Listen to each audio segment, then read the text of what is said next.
आज हम सुनते हैं श्री सत्यनारायण कथा का तीसरा अध्याय। सूत जी बोले, हे श्रेष्ठ मुनियों, अब आगे की कथा कहता हूँ। पहले समय में उल्कामुख नाम का एक बुद्धिमान राजा था। वह सत्यावक्ता और जितेंद्रिय था।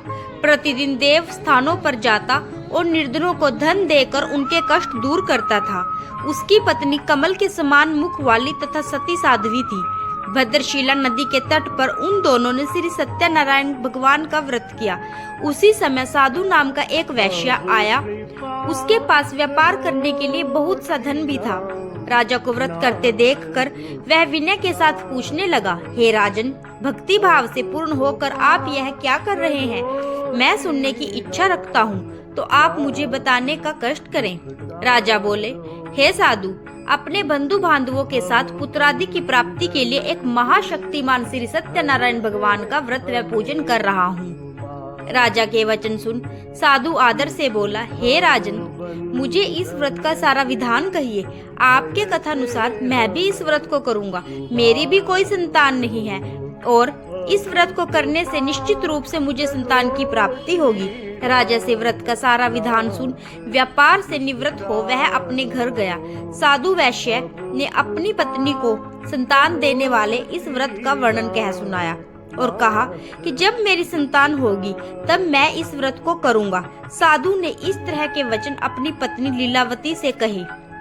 एक दिन लीलावती पति के साथ आनंदित हो सांस्कारिक धर्म में प्रवृत्त होकर सत्यनारायण भगवान की कृपा से गर्भवती हो गई। 10वें महीने में उसके गर्भ से एक सुंदर कन्या ने जन्म लिया। दिनों दिन वह ऐसे बढ़ने लगी जैसे शुक्ल पक्ष में चंद्रमा की कला बढ़ती है। माता पिता ने अपनी कन्या का नाम कलावती रखा। एक दिन लीलावती ने मीठे शब्दों में अपने पति को याद दिलाया कि आपने सत्यनारायण भगवान के जिस व्रत को करने का संकल्प लिया था उसे करने का समय आ गया है। आप इस व्रत को करिए। साधु बोला कि हे प्रिय, इस व्रत को मैं उसके विवाह पर करूंगा। इस प्रकार अपनी पत्नी को आश्वासन देकर वह नगर को चला गया। कलावती पिता के घर में रह वृद्धि को प्राप्त हो गई। साधु ने एक बार नगर में अपनी कन्या को सखियों के साथ क्रीड़ा करती हुई देखा। अपनी कन्या को विवाह योग्य देखकर तुरंत ही दूत को बुलाकर और कहा कि मेरी कन्या के योग्य वर देख कर आओ। साधु की बात सुनकर दूत कंचन नगर में पहुंचा और वहां देखभाल कर लड़की के सुयोग्य वाणिक पुत्र को ले आया।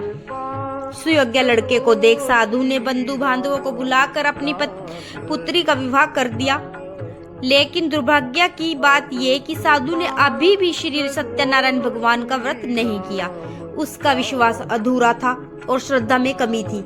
कुछ समय के पश्चात अपने व्यापार कर्म में कुशल वह साधु बनियाकाल की प्रेरणा से अपने दामाद के साथ व्यापार करने के लिए समुद्र के समीप स्थित रतनसारपुर नामक सुंदर नगर में गया और अपने श्री संपन्न दामाद के साथ वहां व्यापार करने लगा। उसके बाद वे दोनों राजा चंद्रकेतु के रमणीय उस नगर में गए।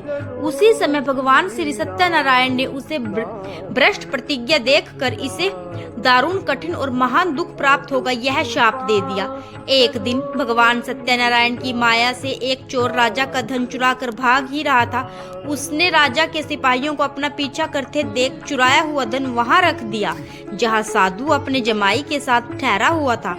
राजा के सिपाहियों ने साधु वैश्य के पास राजा का धन पड़ा देखा तो वह ससुर जमाई दोनों को बांधकर प्रसन्नता से राजा के पास ले गए और कहा कि उन दोनों चोरों को हमने पकड़ लिया है। आप आगे की कार्यवाही की आज्ञा दे। राजा की आज्ञा से उन दोनों को कठिन कारावास में डाल दिया गया और कारावास में उनका सारा धन भी छीन लिया गया। श्री सत्यनारायण भगवान की माया से साधु की पत्नी भी बहुत दुखी हुई। घर में जो धन रखा था उसे चोर चुरा ले गए। लीलावती शारीरिक तथा मानसिक पीड़ाओं से युक्त भूख और प्यास से दुखी हो अन्न की चिंता से धर धर भटकने लगी। कलावती कन्या भी भोजन के लिए इधर उधर प्रतिदिन घूमने लगी। एक दिन भूख से पीड़ित कलावती एक ब्राह्मण के घर गई। वहां जाकर उसने श्री सत्यनारायण के व्रत पूजन को देखा। वहां बैठकर उसने कथा सुनी और वरदान मांगा। उसके बाद प्रसाद ग्रहण करके वह कुछ रात होने पर घर गई। माता ने कलावती कन्या से प्रेम पूर्वक पूछा, पुत्री, रात में तू कहाँ रुक गई थी? तुम्हारे मन में क्या है? कलावती ने कहा, मैंने एक ब्राह्मण के घर में मनोरथ प्रदान करने वाला व्रत देखा है। कन्या की उस बात को सुनकर वह वणिक की भार्या व्रत करने का उद्यत हुई और प्रसन्न मन से उस साध्वी ने बंधु बांधवों के साथ भगवान श्री सत्यनारायण का व्रत किया तथा इस प्रकार प्रार्थना की, हे भगवान, आप हमारे पति एवं जमाता के अपराध को क्षमा करें, वे दोनों अपने घर शीघ्र आ जाएं। इस प्रकार श्रद्धा और भावपूर्ण व्रत से भगवान सत्यनारायण संतुष्ट हो गए तथा उन्होंने नृप श्रेष्ठ चंद्रकेतु को स्वप्न दिखाया और स्वप्न में कहा, हे राजन, प्रातःकाल दोनों वणिकों को छोड़ दो और वह सारा धन भी दे दो जो तुमने उनसे इस समय ले लिया है।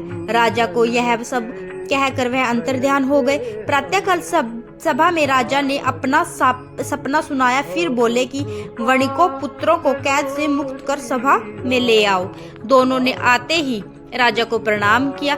राजा मीठी वाणी में बोला, हे महानुभावों, भाग्यवश ऐसा कठिन दुख तुम्हें प्राप्त हुआ है, लेकिन अब तुम्हें कोई भय नहीं है। ऐसा कह राजा ने उन दोनों को नए वस्त्राभूषण भी पहनाए और जितना धन उनका लिया था उससे दुगना धन वापस कर दिया। उसके बाद राजा ने पुनः उनसे कहा, साधु, अब आप अपने घर को जाएं। राजा को प्रणाम करके, आप की कृपा से हम जा रहे हैं, ऐसा कहकर उन दोनों महावैश्यों ने अपने घर की ओर प्रस्थान किया। और इस प्रकार श्री सत्यनारायण व्रत कथा का तृतीय अध्याय संपूर्ण हुआ। तो बोलिए, श्रीमन नारायण नारायण नारायण, भजमन नारायण नारायण नारायण, श्रीमन नारायण नारायण नारायण। श्री सत्यनारायण भगवान की जय। धन्यवाद।